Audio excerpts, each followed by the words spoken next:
ತಮ್ಮ ಪರಿಚಯ ಮಾಡ್ಕೊಳ್ಳಿ ಸರ್. ನನ್ನ ಹೆಸರು YS ನಾಗೇಶ್ ಪ್ರಸಾದ್ ಅಂತೇಳಿ, ಪ್ರಥಮ ದರ್ಜೆ ವಿದ್ಯುತ್ ಗುತ್ತಿಗೆದಾರ. ನಾನು ಮೈಸೂರು ನಗರದ ನಿವಾಸಿ. ಈ ಪಂಚಮುಖಿ ದೇವಸ್ಥಾನದ ಅರ್ಚಕರಿಗೂ ಇಲ್ಲಿ ನಡೀತಿರೋದಕ್ಕೆ ಏನು ಸರ್ ಅದು ಸಮಸ್ಯೆ ಏನು ಆಗ್ತಾಯಿದೆ ಅಂತ? ನಾವು 2000 ಇಸ್ವಿಯಲ್ಲಿ ಈ ದೇವಸ್ಥಾನಕ್ಕೆ ಧರ್ಮದರ್ಶಿಗಳಾಗಿ ಬಂದ್ವಿ. ನಂತರ ವ್ಯವಸ್ಥಾಪನಾ ಸಮಿತಿ ಸದಸ್ಯರಾದ್ವಿ. ದೇವಸ್ಥಾನನ ಅಭಿವೃದ್ಧಿಪಡಿಸ್ಬೇಕು ಅಂತೇಳಿ ನಾವು ಹಲವಾರು ರೀತಿಯಲ್ಲಿ ಸಹಕಾರಗಳನ್ನ ತಗೊಂಡು ಅಭಿವೃದ್ಧಿನ ಮಾಡಿದ್ವಿ. ಇವತ್ತು ದೇವಸ್ಥಾನ ಈ ಮಟ್ಟದಲ್ಲಿ ಇದೆ ಅಂದರೆ ನಮ್ಮ ಒಂದು ಸೇವೆನೇ ಇದಕ್ಕೆ ಕಾರಣ. ಅವತ್ತಿಂದ ಇವತ್ತಿನವರೆಗೂ ಪುರೋಹಿತರಿಂದ ಯಾವುದೇ ರೀತಿಯಾದ ಸಹಕಾರ ಇದಕ್ಕಿಲ್ಲ. ನಮ್ಮನ್ನು ಒಬ್ಬ ಖಾಸಗಿ ವ್ಯಕ್ತಿ ಅಂತ ಹೇಳ್ತಾರೆ. ಇವತ್ತು ಈ ದೇವಸ್ಥಾನದ ಇತಿಹಾಸದಲ್ಲಿ ನಮ್ಮ ಹೆಸರಿದೆ.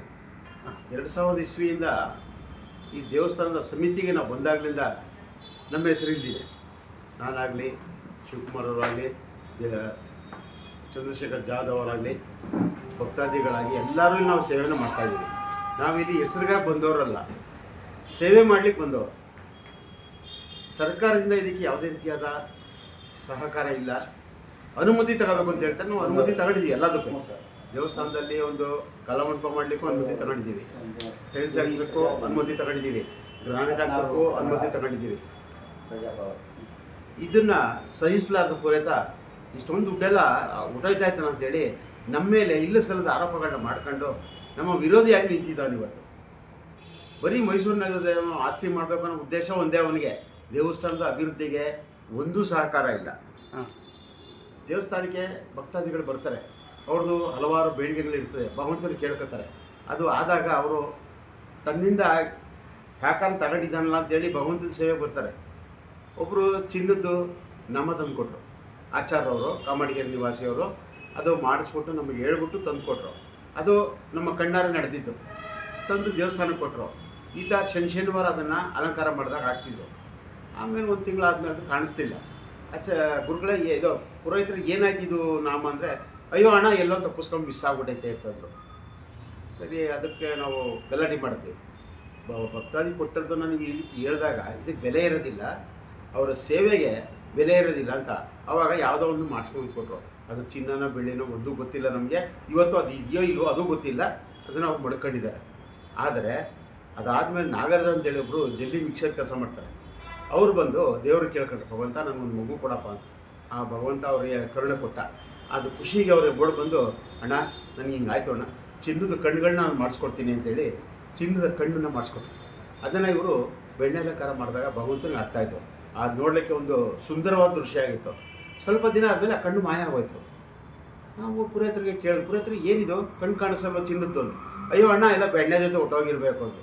ಇದು ಹೇಳೋ ಮಾತಾಸ್ವಾಮಿ, ಇದು ಕೊಟ್ಟೋರ ಮನಸ್ಸಿಗೆ ಎಷ್ಟು ನೋವಾಗುತ್ತೆ. ನಾವು ಭಗವಂತನ ಸೇವೆಗೆ ಬಂದಿದ್ದೀವಿ, ಸೇವೆ ಮಾಡ್ತೀವಿ. ಇವ್ರು ಈ ಥರ ಹೇಳಿದಾಗ ಅವ್ರ ಮನಸ್ಸಿಗೆ ಎಷ್ಟು ನೋವಾಗ್ಬೋದು ಅನ್ನೋದನ್ನು ಇವ್ರು ಯೋಚನೆ ಮಾಡಲೇ ಇಲ್ಲ. ಅದನ್ನು ಮೊದಲೇ ಇವರು ನಾಮನ ಕರಗಿಸಿ ಚೈನ್ ಮಾಡಿಸ್ಕೊಂಡಿದ್ರು. ಅದು ನಮಗೆ ಗೊತ್ತಿತ್ತು. ಅವ್ರು ನಮ್ಗೆ ಗೊತ್ತಿಲ್ಲ ಅಂತ ಅವ್ರು ತಿಳ್ಕೊಂಡವ್ರೆ, ನಮಗೆ ಗೊತ್ತಿತ್ತು ಅದು. ಅದಕ್ಕೆ ನಾವು ಗಲಾಟೆ ಮಾಡಿದ್ವಿ. ಅವಾಗ ಅವರು ಮತ್ತೆ ನಾಮ ಮಾಡಿಸ್ಕೊಂಡು ಕೊಟ್ಟರು. ಆ ಚಿನ್ನದ ಬೆಳ್ಳಿದೋ ಇಲ್ಲ ಹಿತ್ತಾಳೆದೋ ನಮ್ಗೆ ಗೊತ್ತಿಲ್ಲ, ಆ ಭಗವಂತನಿಗೆ ಗೊತ್ತದು. ಈ ರೀತಿ ಅವ್ರದ್ದು ಹಲವಾರು ಸಮಸ್ಯೆಗಳು ಉಟ್ಕೊಂಡಿದೆ ದೇವಸ್ಥಾನದಲ್ಲಿ. ಈ ದೇವಸ್ಥಾನದಲ್ಲಿ ನಾವು ಅಭಿವೃದ್ಧಿ ಕೆಲಸಗಳನ್ನ ಮಾಡ್ಕೊಂಡು ಜೊತೆಗೆ ಈಗ ಒಂದು 2 ತಿಂಗಳಲ್ಲಿ ನಾವು ಪ್ರತಿ ಹುಣ್ಣಿಮೆ ಪೌರ್ಣಿಮೆ ದಿವಸ ಭಗವಂತನ ಸೇವೆ ಅಂತೇಳಿ ನಾವು ಅನ್ನಸಂತರ್ಪಣೆ ಕಾರ್ಯಕ್ರಮವನ್ನು ಶುರು ಮಾಡಿದ್ವಿ. ಸುಮಾರು ಒಂದು 5 ಜನ ಸೇರಿ ಈ ಕಾರ್ಯ ನಾವು ಶುರು ಮಾಡಿದ್ವಿ. ಅವತ್ತಿನ ದಿವಸ ಅದು 50,000 ರೂಪಾಯಿ ಖರ್ಚಾಗ್ತಾಯಿತ್ತು.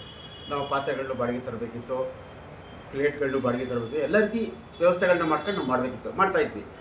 ಇದನ್ನು ನೋಡಿದ ಭಕ್ತಾದಿಗಳು ಬಂದು ನಾವು ಸೇವೆ ಮಾಡ್ತೀವಿ ಅಂತೇಳಿ ಇವತ್ತೊಂದು ದಿವಸ ಇಲ್ಲಿರೋ ಪದಾರ್ಥಗಳು, ಪಾತ್ರೆಗಳು ಎಲ್ಲನೂ ಕೊಡಿಸಿದ್ದಾರೆ. ದವಸ ಧಾನ್ಯಗಳು ತಂದು ಕೊಡ್ತಾಯಿದ್ದಾರೆ. ನೀವು ಮಾಡ್ತಾಯಿದ್ದೀರಾ, ಮಾಡಿ. 2,000 ಜನಕ್ಕೂ 3,000 ಜನಕ್ಕೂ ನೀವು ಅನ್ನಸಂತರ್ಪಣೆ ಕೊಡ್ತಾಯಿದ್ದೀರಿ, ತುಂಬ ಸಂತೋಷ, ಮಾಡಿ ನೀವು ಅಂತೇಳಿ ಸಹಕಾರ ಕೊಡ್ತಾಯಿದ್ದಾರೆ. ಇದು ಪುರೋಹಿತರಿಗೆ ತಡ್ಕೊಳಕ್ಕಾಗ್ತಾಯಿಲ್ಲ.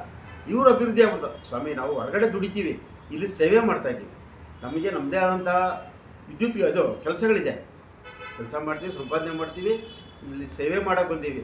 ಅದು ಇಲ್ಲಿನ ಪುರೋಹಿತರು ಸಹಿಸೋಕ್ಕಾಗ್ತಾಯಿಲ್ಲ. ಮುಂದಿನ ಬೇಡಿಕೆ ಏನಿದೆ ಸರ್ ನಿಮ್ಮದು? ಈ ದೇವಸ್ಥಾನದಲ್ಲಿ ಇವತ್ತವರೆಗೂ ಈ ನಮ್ಮ ಪುರೋಹಿತ ಇದ್ದಾರಲ್ಲ, ಪುರೋಹಿತರು, ಅವ್ರದ್ದು ಅಂತ ಒಂದು ವಸ್ತು ಇಲ್ಲ ಸ್ವಾಮಿ. ಒಂದು ಸೌಟು ಸಹ ಅವ್ರ ಕಡೆಯಿಂದ ಬಂದಿಲ್ಲ ನಮಗೆ. ಇಷ್ಟು ದೊಡ್ಡ ದೇವಸ್ಥಾನದಲ್ಲಿ, ಮೈಸೂರು ನಗರದಲ್ಲಿ ಇವರೇನು ಮಾಡಿಲ್ಲ ಅಂದರೆ ಈ ಪುರೋಹಿತರು ನಮ್ಗೆ ಯಾಕೆ ಬೇಕು? ಯಾರು ಭಕ್ತಾದಿಗಳು ಬಂದು ತೀರ್ಥ ಕೇಳಿದ್ರೆ, ಮಂಗಳಾರತಿ ಕೇಳಿದ್ರೆ ಅಲ್ಲಿಲ್ವಾ ತಗೋ ಹೋಗಿ ಅಂತ ಹೇಳ್ತಾರೆ. ಇದು ಹೇಳೋ ಮಾತಾ ಸ್ವಾಮಿ, ದುಡ್ಡು ಹಾಕಿದ್ರೆ ಮಾತ್ರ ಕೊಡ್ತಾರೆ ಅವರು.